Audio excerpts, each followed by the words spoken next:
Live from the mist-enshrouded mountaintop fortress that is X and Y Communications headquarters, you're listening to the world-famous Mountaintop Podcast. And now, here's your host, Scott McKay.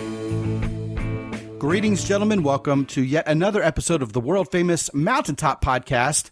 I am your host, Scott McKay, at Scott McKay on both Twitter and on Clubhouse, that we hope that you'll join us on every Monday night. Be there or be square, 8:30 Eastern. That's GMT -4. I host the room called Dogs and Cats Living Together with Cindy Oline, famous dating coach in her own right. The men and women get together and we hash out different kinds of topics that always create excellent discussion. So join us on Clubhouse. Also, you can find me at Real Scott McKay on Instagram. Search Scott McKay for the YouTube goodies. The website is mountaintoppodcast.com. And listen, guys, if you haven't joined the Facebook group yet, it is Mountaintop Summit. It is going down there. Guys of good character, like-minded men, finding out more about how to be better men and to be better with the women in their lives. It's all there for you at Mountaintop Summit on Facebook. With me today is a new friend of mine, a guest who I'm sure is going to bring it in a big way for this particular show because, man, he's running a pretty big operation. His name is Roman Chiporukha. You can call him Mr. C.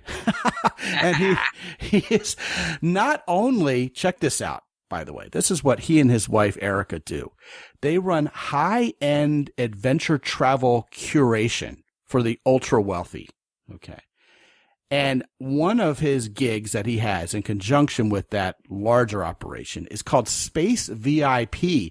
And what he does is he helps find space travelers, like space tourists for the three emerging space travel companies, and he's already been successful at doing so, which makes him a pretty interesting cat. That and the fact that, like me, he's traveled all over the world and seen all kinds of crazy things and can walk the talk with all kinds of mad, awesome adventures. So without anything further, Roman Chiporukha, welcome, man.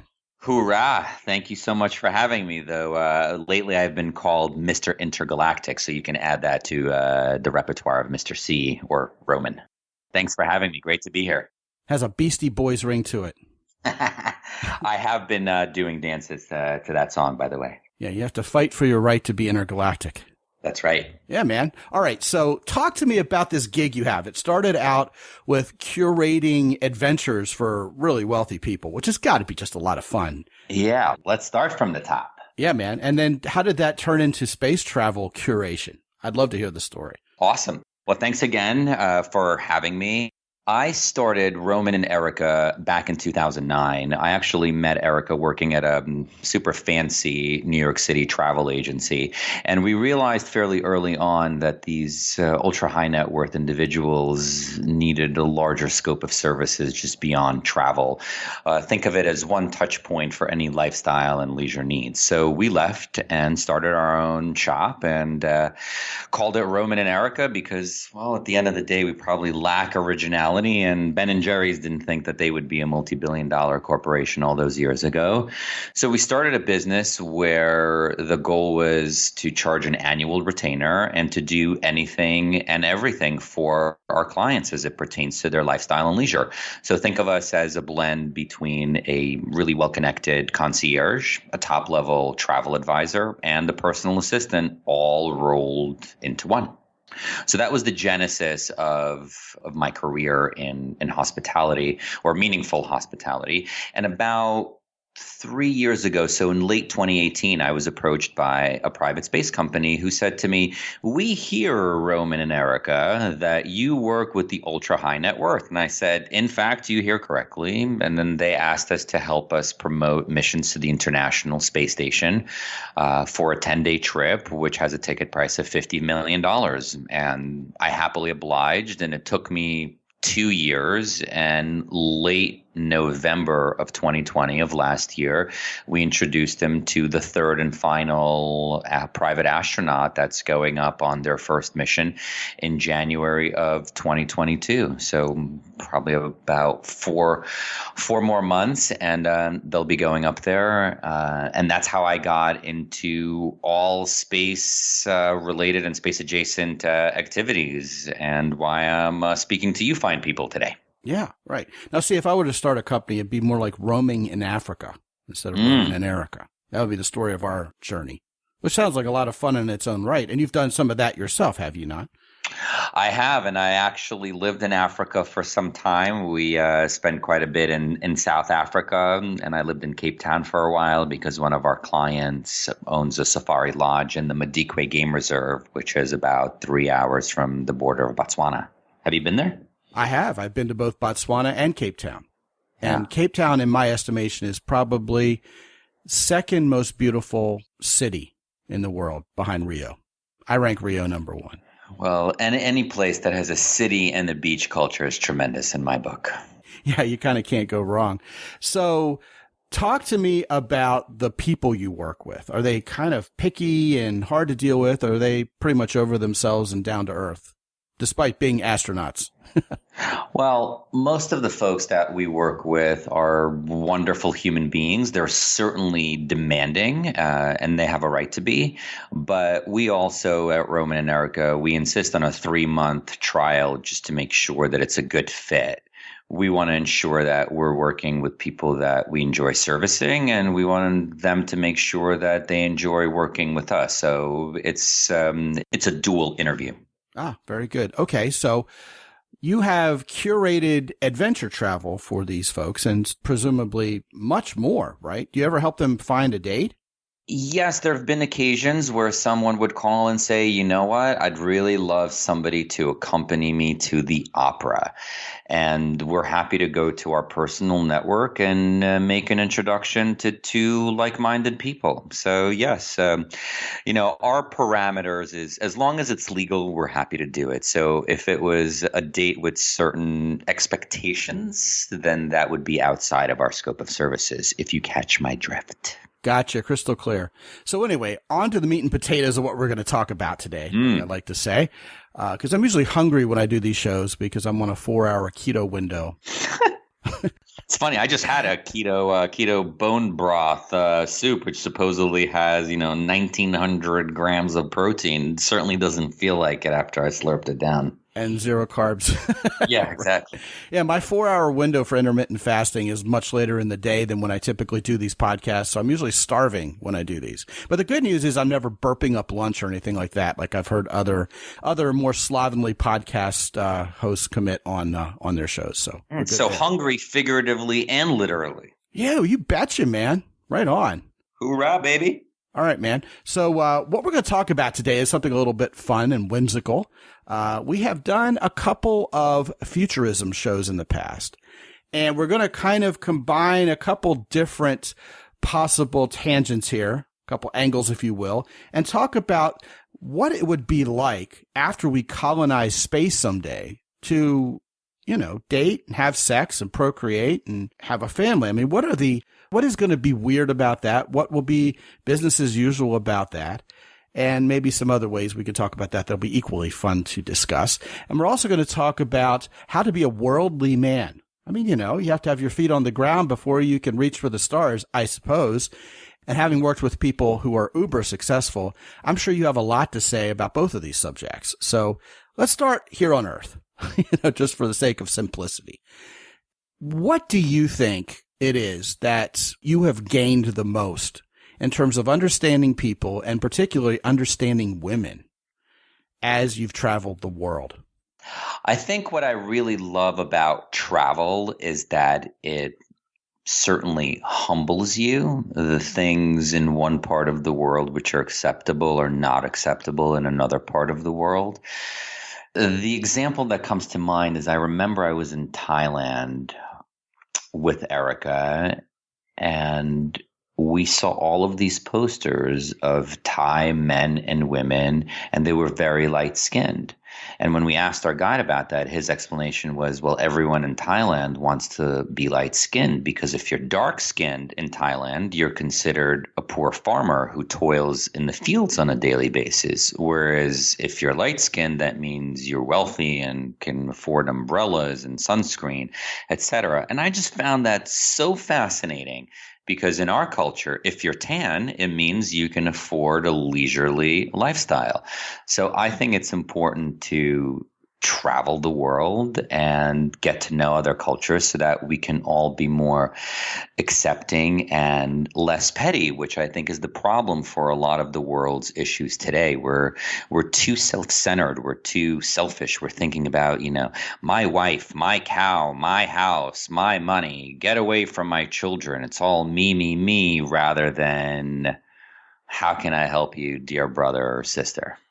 Yeah, and the weird part about that is, in many ways, America has consistently been the most generous country. And when people come to America, they find us to be very generous people. Yet in the media, I think bad news always sells, and people are seen as being really at odds with each other or fighting tooth and nail internally. And unfortunately, through social media and the angry people who grab the mic there, that filters over to the rest of the world.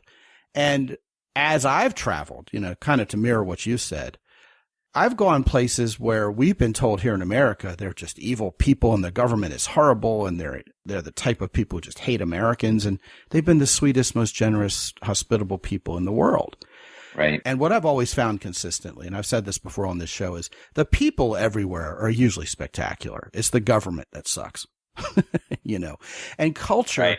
Even though it's different and you may not understand it, if you have the humility, which was a golden word you used, you said it humbles you. If you actually are humble enough not to grumble about what you miss about America and start looking for a McDonald's where there is none, like in Cambodia, and eat their food without fearing it before you've even seen it or tasting it yet, and meeting the people and understanding why the trappings of their culture are the way they are, you find yourself not only really enjoying it, but respecting it. And you feel, well, the word is worldly. And I think when you bring that attitude back home, it makes you a more interesting man. I mean, if you hark back to the most interesting man in the world commercials from Dos Equis from years ago, it is years ago now, right? Yeah. A lot of those were not in the United States of America. They were apparently some exotic place doing some exotic thing that we rarely do here in the United States, seeing sights that we rarely see here. And when you bring home that kind of experience, it makes you not only more mature and more respectful, it gives you wisdom is what it does. It gives you real world experience that helps you in turn live your life more skillfully. And what that does, it makes women love you, doesn't it? Yeah, I'd have to agree with that. I remember I did 2 study abroad semesters in Florence during college, and the first semester I was just a tool. Every time they would order, every time we would be in a restaurant, I would order a pizza with extra cheese. And I would say, I'd like a pizza with extra cheese. So the waiter says to me, "Scusa, cosa hai detto?" And I look back at him and I said, "I'm sorry, did I stutter? I asked for a pizza with extra cheese." And that was the whole behavioral pattern throughout the course of the semester. I just assumed that everyone needed to speak English, which was an incorrect assumption. And I only realized it a year later when I came back for my second study abroad semester. And I made a point to learn Italian and to engage with the Italians in their native language because I was effectively in their country. And that's a lesson that I pass on to high school students or college students or anyone going abroad is engage, because once you can speak someone's language, you can interact on such a different level. In fact, while I was single, I knew how to say, "You have beautiful eyes," in probably 25 to 28 languages. I actually know and still remember how to say it in Afrikaans. And as you're talking about women, when you say you have beautiful eyes in Afrikaans is not a widely spoken language. So if you can say that to someone who speaks Afrikaans, the next logical question is, what else do you know how to say? And your response should be, "That's it. Maybe you can teach me some more," or "I was hoping you can teach me the rest." And then it's on, gentlemen. That's brilliant. I've said before, if you can just say hello and thank you, in as many different languages as you can, you'll break the ice with virtually anyone overseas. But with women in particular, learning how to say you have beautiful eyes is absolutely fantastic. I highly endorse that advice, for sure. Thank you. In Afrikaans, it's "Jy het mooi oë." Yeah, don't go around doing that in the United States. It's not a very good pickup line, for sure. You know, in Africa, I really enjoyed dabbling in Swahili. Okay. Swahili is just such a fun language and not really very difficult to learn. My favorite word in Swahili is actually Swahinglish, and it's hawayuni. Hawayuni. Yes, that's what guys yell to you with their hand raised from the side of the street when they want you to visit their shop, you know, in a town or in a village. Hawayuni, which Charming. is basically how are you with ni behind it.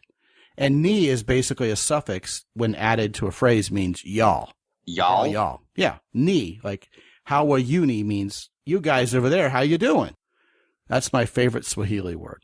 Interesting. It could be ni is in Mandarin as well, like ni hao ma. You Yes, good? Question that's mark? correct. Yeah, that's right. My wife will immerse herself in Pimsleur, trying to learn a language before we go on trips. She's done this with Swahili. She's done this with Russian, and she's done this with Mandarin, indeed, before we've gone on trips. And it's so funny. She'll get off the plane or get off the train, and she's got nothing. You know, when put under the microscope of pressure, you know, it's like, oh God, what was I supposed to say?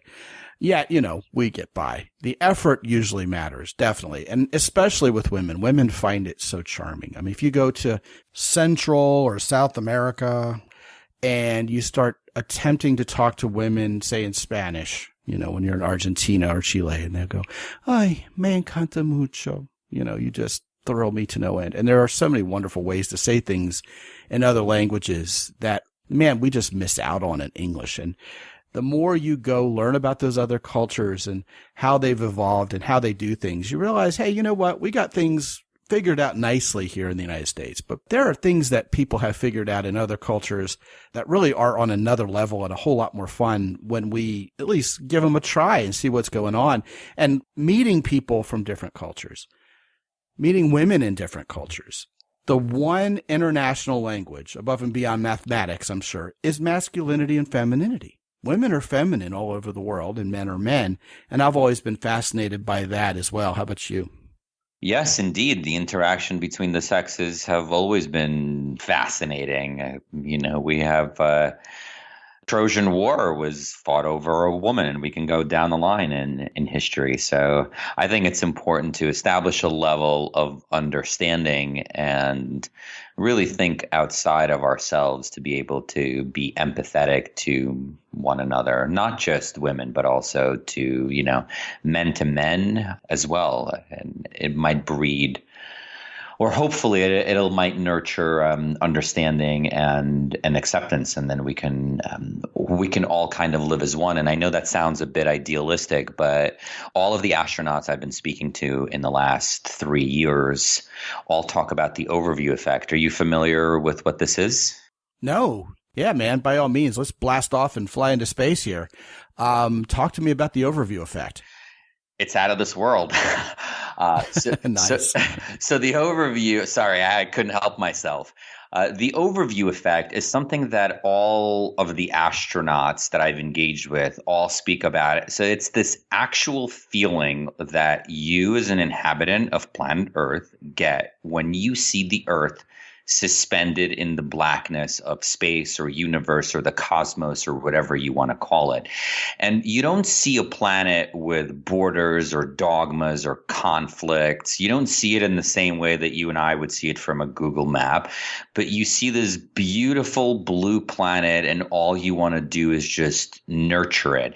And all of them talk about this feeling of interconnectedness that they feel when they see the Earth in this particular way. So imagine if a person of means, a billionaire, for example, goes up there and experiences this overview effect. One could deduce that they might come down and allocate $1 billion or a large percentage of their fortune to clean water for all or save the coral reefs or whatever their prerogative may be. And I just think it's poor form for all of these people in this past July to be talking, this negative rhetoric about Jeff Bezos or Richard Branson going up to space. I think those guys are visionaries and pioneers, and we will stand on their shoulders. But I think it's really interesting to consider that space might be the way that we all connect with one another in a more meaningful way. Well, both Jeff Bezos and Richard Branson came back from their admittedly very short time in space, having been astronauts finally, saying it changed them. Unless I missed some elaboration from them after they had landed from their experience, both of them didn't say much further on that subject. Now, did they? Or did they? No, they didn't. And you need to keep in mind that the suborbital experience is literally a 12-minute flight where you get a couple of minutes of zero gravity. What we're talking about here is going 250 miles above Earth, checking into the International Space Station, hopefully with a mission purpose in conjunction with a research institution or doing some really meaningful work and staying up there for a substantial amount of time. I don't know if have you heard of zero gravity? There's a zero gravity plane, which I'm familiar with that. For great. Sure. So you know that it's a converted 727 where they replicate a lunar, a Martian surface, as well as zero gravity. So I did this for the first time a couple of months back, and it's about an hour experience, but the first half of the experience, I was going nuts. I was doing a full Superman through the whole fuselage of the plane. I was doing, triple somersaults, floating in air. And only towards the end of the experience did I realize that all I needed to do was just push off with my fingertips and float. And that was tremendous. So I'm sure that Bezos and Branson are changed. I don't know how much impact it had on them. I can't speak for them personally. I know that they were up there for a little bit. I don't think that they experienced the overview effect in the same way that some of these astronauts have, because I think they saw the curvature of the Earth, but it was such a tight experience, right? You're up there, you're weightless, and then you come back down. So they had to cram in so much in so little time. And I think Wally Funk, who went up with Branson, said that it was too short to be meaningful, actually. Yeah, I could see that. I mean, I think it's amazing because so few people have ever done anything of the sort. So I don't know if I would be so dismissive of it having done it. But yeah, certainly if you've walked on the moon or you've been to the International Space Station, you're going to have a much broader overview effect, I'm sure. If you go to the International Space Station for 10 days, yes, it's much more meaningful and I would think impactful. I'm certainly not poo-pooing the suborbital experience, but they're different. Yeah. But do you know one thing that no private astronaut has ever done in the history of time? A lot of things. Well, I'll tell you, it's a spacewalk. So not only do you get to go up to the International Space Station, but my thoughts were a lot more prurient. I'm sure, but we have an opportunity to do a spacewalk to be outside of the International Space Station for 90 minutes. So you get to be tethered to ISS for 90 minutes as you orbit the Earth. And 90 minutes is exactly how long it takes to orbit the Earth. So you see a sunrise and a sunset. So no 100-mile high club, huh? Well, yeah, this would be 250-mile high club. Yeah, I guess so. I didn't have my numbers exact. Close enough. Well, that's amazing. And, even as I go to other countries, I often say to my wife when she's with me, which is usually, man, we are not in the United States anymore. We feel far away from home. And I can only imagine that space travel would hit you right in the gut, realizing how far you are away from home. And yet the weird part is you're really only, like you said, 250 miles away. I mean, that's a drive from here to Dallas where I sit in San Antonio. So it's not really exactly like going 3,000 miles away to another continent, but it still feels like you're further away from home than you've ever been, I'm sure. What do you think is going to happen when a certain number of people finally colonize a place? Much bigger than the International Space Station, of course. If we do, like, for example, something that's much more akin to Elon Musk's vision for Mars or the moon, and we have a few hundred people up there colonizing the place. Is there going to be any romance at all, or should you just bring your significant other with you? What happens when you have kids and they grow up in that environment? What are your thoughts on what life would be like, not just romantically, I suppose, but in any other way once we're out there colonizing? I mean, for starters, to me, I would think it's going to be a serious case of island fever after a little while. It's going to take a certain type of personality, I think, just to handle it. Definitely a certain kind of person. And so there are two things that I want to address in your question. First is this notion of colonizing, because people are already training for that here on Earth, and that's called an analog mission. And there are opportunities to go to Hawaii or the desert out in Israel where they replicate a lunar and Martian surface. Do you remember the movie Biodome with Pauly Shore and you betcha, Alec Baldwin? So it's kind of like that. And you get to hang out in a controlled environment, and you have all of these duties and responsibilities, whether it's purifying the water or growing crops for your sustenance, because there is no support for the outside world. And that's one of the important things to mention, because those are opportunities on Earth to experience life on Mars or the lunar surface. The other thing that I want to address is this notion of reproduction in space. And this has so many different tentacles, and I find it to be fascinating just because if you consider, if we're meant to do deep space travel, let's put aside the notion of getting into a black hole or a wormhole. I'm not really good at physics, nor do I understand those concepts as well as I should potentially. But if we're going up there and we're going to go deeper into space, then we would effectively need to go up there, man and women, and we would need to fornicate in space. We would need to give birth in space. Those children would need to be raised in space, so that way we can pursue deeper progress into deeper space.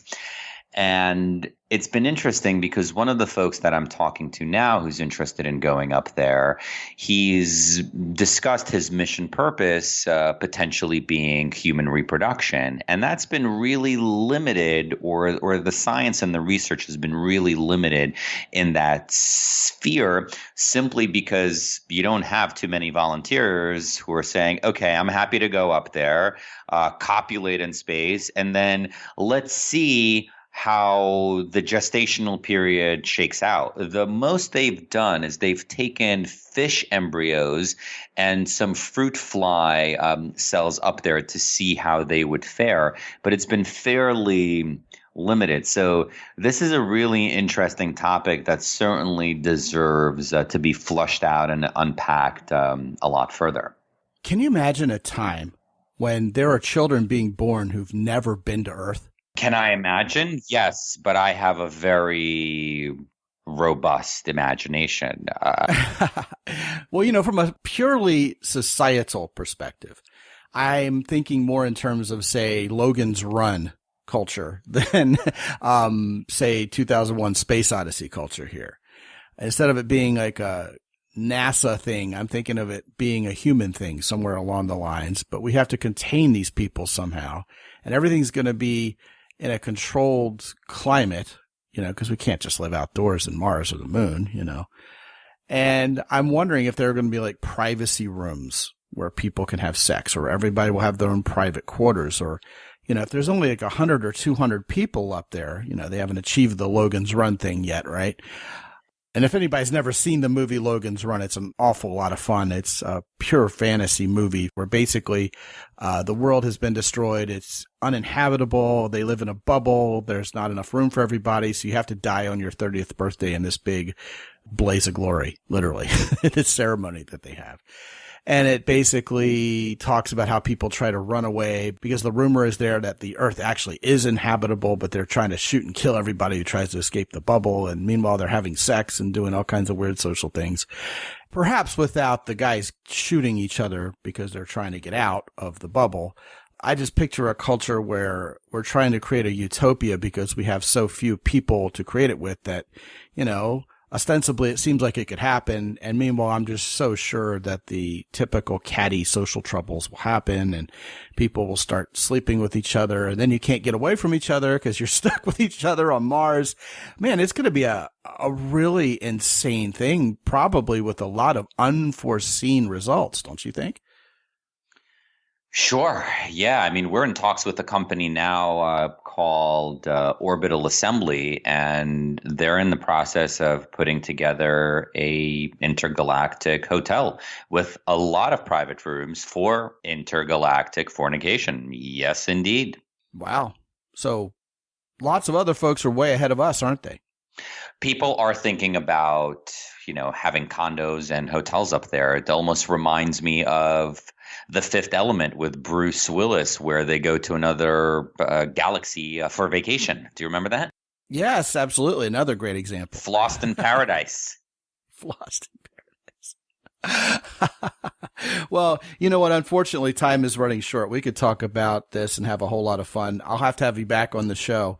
And maybe you can bring your friend with you who is planning Hotel Mars, specifically with the vibrating beds on an hourly basis. I didn't say vibrating beds, but I'm sure we can build that in by special request. Well, surely they would be available hourly, these rooms, in the fornication hotel. Fantastic, fantastic stuff. At least there wouldn't be roaches, we hope. Nope. Unless we brought them with us. Yeah. His name is Roman Chiporukha. He is the head of SpaceVIP, and he spends a lot of time thinking about sending you and I out into outer space, which is a very good thing.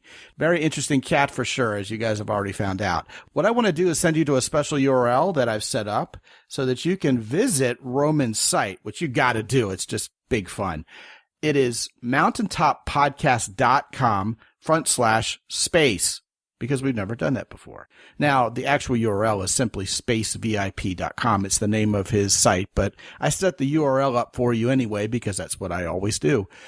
Man, Roman, what a fun conversation. It went in all sorts of different directions, and I want to have you back on and discuss this more. Thank you so much for joining us. Thanks a lot, Scott. Really great to be here. Yeah, and guys, you will have a great time also when you visit mountaintoppodcast.com. Visit our sponsors, which are Origin in Maine. Jocko Willink's company will set you up with the best exercise training gear, the best supplements, including the greatest protein powder you have ever used. And don't forget the jeans and the boots, which are the best I've ever owned. I wear them all the time. They fit like a glove, both the jeans and the boots. Great stuff. Made in the USA always. Also made in the USA is Hero Soap. The best soap you'll ever use. You will smell like a man, be clean, no artificial ingredients to mess up your health there, and also the greatest body wash you've ever used. Hero Soap gives a certain percentage of their profits to wounded veterans, by the way, if I've never told you that. I think I have, but it bears repeating. You can go to Origin in Maine by visiting mountaintoppodcast.com/origin, and you can go to Hero Soap by visiting mountaintoppodcast.com/Hero Soap, or just click on the link from the website at mountaintoppodcast.com. Also at mountaintoppodcast.com, you can sign up to talk to me for free for 25 minutes. Hey, gentlemen, fall is upon us. I can't believe September is already here. We're in it. It's time to get your nose on the grindstone, get about the business of doing what you want to do, building those adventures for yourself you know you deserve, absolutely maximizing your abilities as a man, your potential as a man, and especially getting the right woman in your life, finally. No more dinking around, gentlemen. I'm here to help you. I've helped other men for over 15 years now, going on 16 years, and you're next. You will be the next success story. It all starts with a 25-minute call, which you can organize for yourself by clicking the button either at the top of the mobile page or in the upper right-hand corner if you're on a desktop. Click on that 25-minute free button, get on my calendar, and let's talk about where you are right now and where you want to be. That and so much more is there for you at mountaintoppodcast.com. And until I talk to you again real soon, this is Scott McKay from X&Y Communications in San Antonio, Texas. Be good out there.